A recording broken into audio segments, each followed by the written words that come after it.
Civilization didn't collapse in a single night.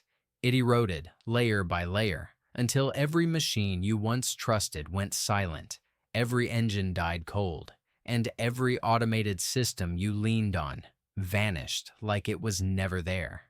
What remained wasn't a world of chaos, but a world of weight. Weight in the soil you must move, weight in the shelters you must build, weight in the silence pressing against your ears as you realize manual labor is no longer optional. It is the last operational currency. And the confident mistake most survivors make is assuming that digging is primitive, simple, and brute force driven. In the old world, maybe. But in the post-collapse environment, excavation becomes a precise discipline with unforgiving consequences. You will think the tool matters less than your strength. You will assume that any digging device can shape any terrain. You will believe that effort alone can overpower compacted soil, root clusters, or collapsed debris. These are illusions, dangerous ones, born from a lifetime surrounded by machines that corrected your inefficiencies for you. That world is gone. Now the ground pushes back with full force, and every wrong motion drains energy you will not recover. The operational principles replace your assumptions. Ground resistance dictates technique. Leverage determines endurance. Soil composition determines the tool, not your preference. And silence discipline matters because any unnecessary noise is a signal broadcast across hostile terrain. Digging is no longer a chore, it is infrastructure. It is how you build shelter before exposure kills you, how you access water before dehydration breaks you, how you trench your perimeter before another faction breaches it, how you bury the past so the living can move. When manual labor is the only option, 7 tools define whether your actions produce progress or exhaustion. In a dead world, they are the only things that still obey you, if you understand how to wield them. The first tool is always misunderstood because survivors confuse familiarity with mastery. They look at it, recognize it from the old world, and assume they already know how to use it. That assumption is the first operational failure. A standard digging shovel becomes a liability when you treat it like a generic blade instead of a calibrated lever. Its purpose isn't to fight the ground, it's to manipulate it. Most survivors attack soil with downward force, believing strength will break resistance. But soil doesn't yield to pressure, it yields to angle. The blade must enter the earth on a controlled vector, using body weight instead of muscle strain. When you stomp straight down, you waste energy. When you tilt and drive the blade using a shifting center of gravity, you conserve it. Survivors also underestimate the shovel's dependency on terrain.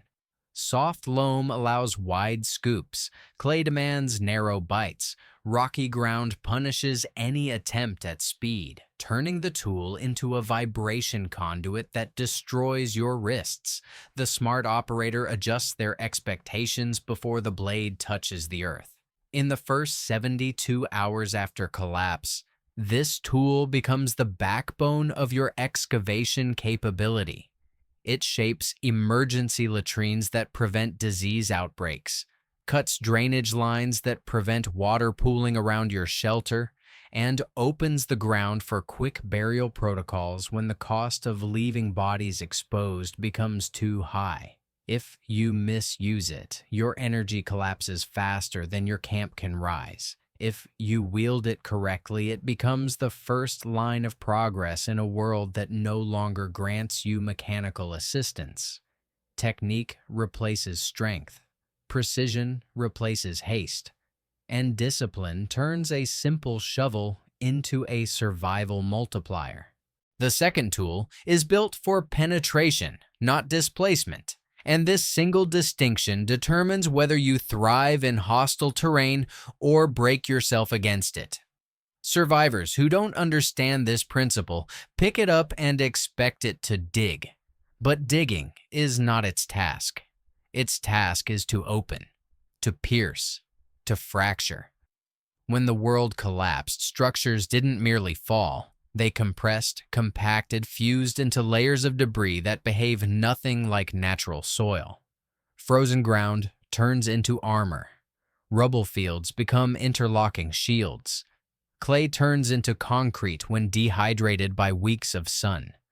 A standard shovel fails here. It glances, bounces, bends.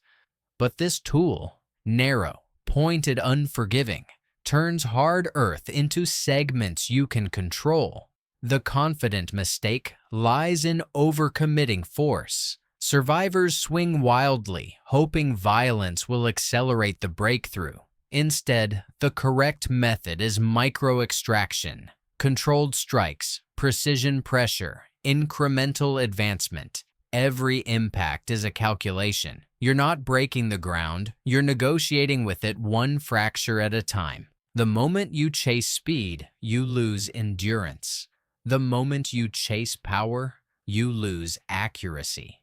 And accuracy is the only thing preventing shattered handles, ruined blades, and wrist injuries that compromise your entire operational rhythm.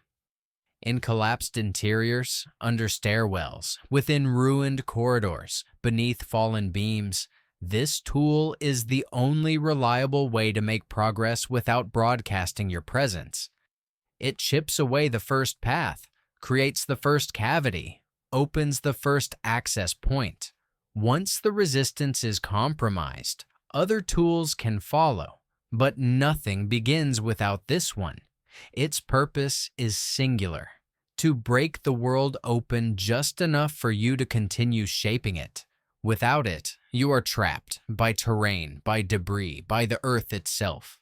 The third tool enters the equation the moment the ground stops resisting and starts cooperating, when the task shifts from breaking earth to moving it. And this is where most survivors sabotage themselves, because they confuse speed with efficiency. They believe that once the soil is loose, the objective is to remove as much of it as fast as possible. That mindset belongs to the old world, where calories were cheap and recovery was guaranteed. In the post-collapse environment, uncontrolled speed is a strategic error. This tool, broad-bladed, balanced, built for sweeping excavation, rewards discipline, not aggression. The operational principle is simple but easily ignored: controlled removal. Every scoop must follow a rhythm that preserves your core strength and prevents cumulative overload. Survivors who dig like they're racing the sun burn out within minutes. Their grip weakens, their form collapses, and their tool becomes an anchor instead of an extension of intent. The body isn't failing. They're using the tool outside its doctrine. This tool excels in shaping contours, widening trenches, clearing drainage channels, flattening ground for shelter foundations, and redistributing soil to build berms or defensive banks.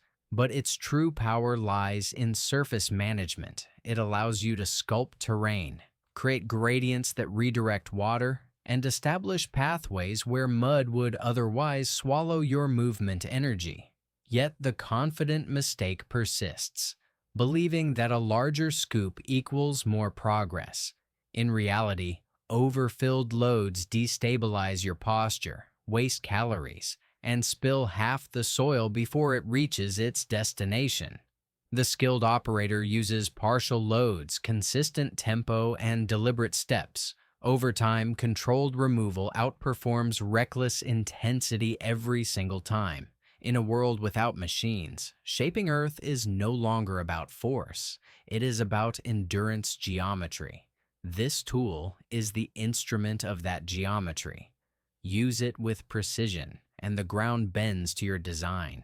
Use it with haste, and it drains you until you can no longer continue. The fourth tool is the precision variant, the instrument you reach for when the ground demands exactness rather than force, when your objective isn't volume but control. Most survivors underestimate its importance because it doesn't promise dramatic movement of Earth. It promises accuracy. And accuracy is what keeps a camp functional instead of collapsing under its own improvisation. Its narrow profile, tightened angle, and refined edge are engineered not for mass excavation, but for shaping trenches, carving drainage lines, and creating channels where water, waste, or defensive intent must flow exactly where you decide. The confident mistake appears instantly. Survivors treat this tool like a miniature version of the shovel, expecting it to behave the same but on a smaller scale. That assumption is fatal to efficiency. This tool doesn't reward brute leverage, it rewards stability. You anchor it, guide it, and let its geometry dictate the path. It becomes an extension of your logic, not your strength. When you press too hard, you lose the clean edge. When you rush, the trench collapses inward. Precision requires patience, an energy discipline far more demanding than raw digging. In post-collapse operations, mismanaged water is a silent killer. An unchanneled storm runoff can flood your shelter, rot your supplies, or carve pathways straight under your defensive walls. Latrines dug without controlled slope become contamination hazards. Perimeter trenches that lack uniform depth create blind spots where water stagnates or pooling mud forms hidden traps. This tool prevents those failures. It gives you the ability to define the environment instead of reacting to it. Its strategic value increases when combined with the first three tools. They break, loosen, and move Earth, but this one refines. It finishes the job the others begin, locking your entire ground infrastructure into a functional system rather than a patchwork of improvised holes and uneven cuts. Precision isn't a luxury in the apocalypse. It's the only guarantee that the land won't betray you after you've shaped it. The fifth tool is the one that strips away every illusion you still carry about hard work. It is the breaker, the instrument you turn to when the terrain stops behaving like soil and starts behaving like an adversary. Compacted ground, sun-baked clay, root-knotted forest floors, rubble compressed under years of neglect. All of it becomes immovable without this tool's intervention. Survivors often misjudge these environments, assuming they can simply dig harder. That mistake destroys the body long before it moves the earth. This tool exists because some terrain refuses negotiation. It must be forced open. Its operational doctrine is brute force under control. You don't swing wildly. You don't chase dramatic impacts. Every strike is deliberate and timed, using the tool's weight, not your muscles, to generate penetration. When survivors over-engage their upper body, fatigue arrives immediately, followed by joint strain, blistering, and reduced accuracy. When they use the tool correctly, it becomes a rhythmic breaker that cracks obstacles piece by piece. Hard soil fractures, roots snap, rubble shifts. The earth stops being a wall and becomes a sequence of solvable segments. Its strategic value emerges in defensive construction. Perimeter stakes require cleared channels through hostile ground. Foxholes and fighting positions demand deeper cuts than ordinary tools can achieve. Storm shelters need anchoring points carved into compact layers. Without a breaker, you are limited to soft terrain, an unacceptable limitation in a world where you don't get to choose the battlefield. But the greatest danger isn't in misusing the tool, it's in misunderstanding its purpose. This is not a digging instrument, it is a terrain conditioner. Its job ends the moment the ground stops resisting.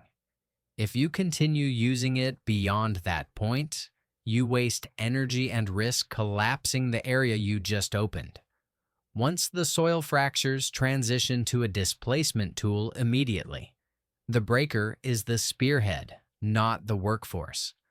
When the land decides to fight you, this tool is the only one that forces it to surrender. Wield it without discipline, and it becomes a liability. Wield it correctly, and it becomes the key that unlocks every hostile terrain the collapse has left behind. The sixth tool seduces inexperienced survivors because it promises something dangerous: the illusion of versatility. A hybrid tool, part digger, part cutter, part lever, part scraper, looks like the answer to a world where you cannot carry everything. And that is exactly why it becomes a trap. The confident mistake here is believing that a multifunction instrument can replace specialization. It cannot. What it can do is bridge the gaps between specialized tools when your operational environment demands mobility, stealth, or rapid redeployment. But the moment you treat it as an all-purpose solution, it betrays you. Its strength lies in adaptability. With it, you can open shallow trenches, scrape away surface layers, cut small roots, pry rocks, and shape makeshift drainage lines when time is tight and terrain is unpredictable. In scouting operations, it becomes invaluable, light enough to carry, efficient enough to reshape immediate terrain, silent enough to avoid broadcasting your position. When you're on the move and the environment changes faster than you can resupply, this tool stabilizes your workflow. But its weakness is structural. Because it does many things, it excels at none. Its blade can cut but not deeply. Its edge can pry but not aggressively. Its handle can strike but not endure prolonged impact. Survivors who push it beyond its design end up with a bent frame, a cracked joint, or a blunted edge, turning a tactical asset into dead weight. The collapse does not forgive broken equipment. There are no replacements waiting in stores, no manufacturers to deliver new stock. Every tool you lose shrinks your operational capability. The correct doctrine is simple. Use the hybrid only in the space between tasks. It is the tool for reconnaissance, for quick terrain corrections, for adjusting existing cuts rather than creating new ones. It fills the void between your primary instruments, preventing downtime and maintaining pace without committing unnecessary energy. When you respect its limits, the hybrid tool becomes a silent partner that keeps your momentum alive. When you mistake its convenience for power, it becomes the first crack in your entire excavation strategy. Adaptability is an asset, but only when you wield it with clarity rather than desperation. The seventh tool is the quiet one, the instrument that operates in the shadows, the tool you reach for when noise itself becomes a threat. In a post-collapse environment, sound is no longer an inconvenience. It is a broadcast. Metal striking stone, blades hitting roots, handles vibrating through compacted soil. Every noise becomes a locator beacon for anyone listening in the dark. And make no mistake, someone is always listening. That is why this tool exists. It trades speed for silence, force for control, visibility for survival. Survivors who underestimate noise discipline rarely survive long enough to regret it.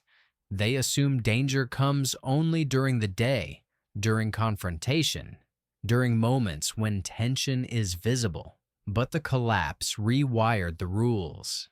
Night is now the most critical excavation window, when you must deepen trenches without alerting predators, human or otherwise. When you must expand drainage lines to redirect storm runoff before dawn, when you must fortify shelter entrances without sparking echoes across empty terrain, when you must rework supply caches, burial pits, or escape routes without announcing the plan to eyes hiding just beyond your firelight. Silence is no longer courtesy. It is operational armor. This tool relies on method, not momentum. Short pulls instead of long strokes, incremental removal instead of full scoops, pressure-driven cuts rather than impact-driven strikes. Survivors often mistake its slow pace for weakness, but its efficiency is measured not in speed, but in concealment. What you accomplish quietly buys you the time to finish loudly later.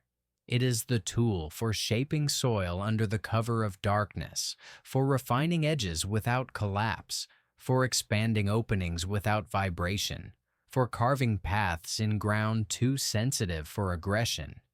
Its value peaks when you integrate it into the sequence of all other tools. The breaker opens the way. The shovel advances. The precision tool shapes. The displacement tool removes. But the silent tool protects the operation by ensuring none of it attracts the wrong attention. It is the shield that guards every excavation task done after sundown. When the world has collapsed, survival is not about what you can do. It is about what you can do without being seen or heard. This tool is the final piece of that doctrine. Master it, and your camp grows stronger every night while the rest of the world sleeps in fear. Fail to respect its discipline, and you hand your position to the dark on a silver plate.